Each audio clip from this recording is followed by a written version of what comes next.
Favorite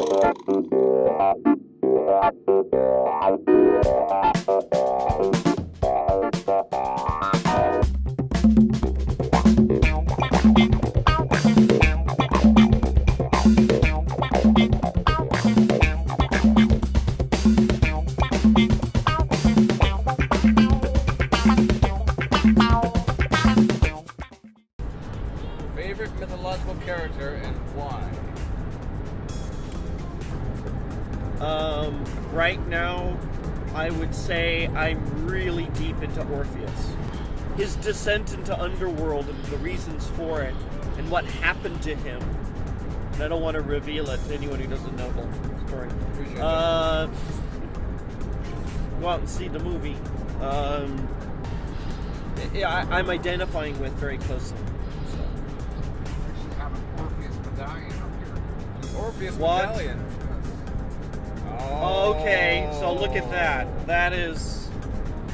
Man, there's a lot of synchronicity on this spirit quest already. There is already. So soon on the journey, what people can't see from the cameras is King Bee just pulled down from the rear view mirror. Is it a lyre or a harp? I don't know what it was. Orpheus symbol.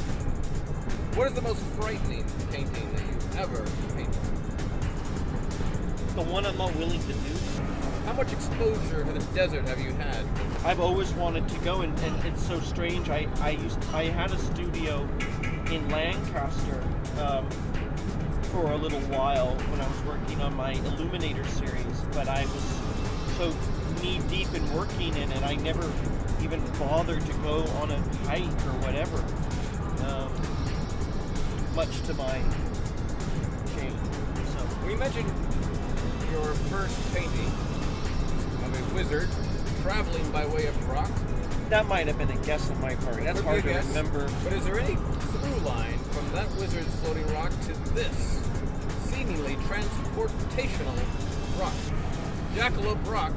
And it looks like, I could be just speaking from ego, but it looks like some creature resembling me chasing said jackalope. Yeah, well, yes, I hope that resembles more than...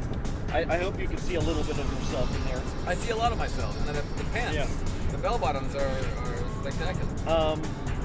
Yes, you're very astute in your inquiry, as always, Superbee. Thank you. I am suddenly realizing I am drawing a floating rock with galactic undertones. With galactic undertones.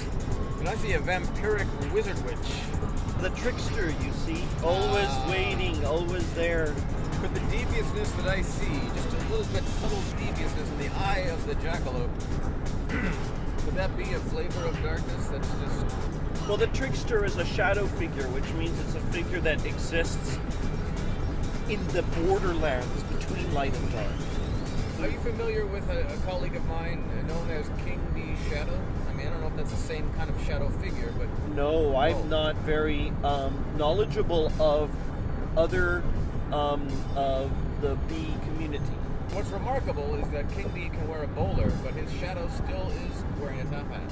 He cast a shadow of top hat because that's sort of the essence of King Bee.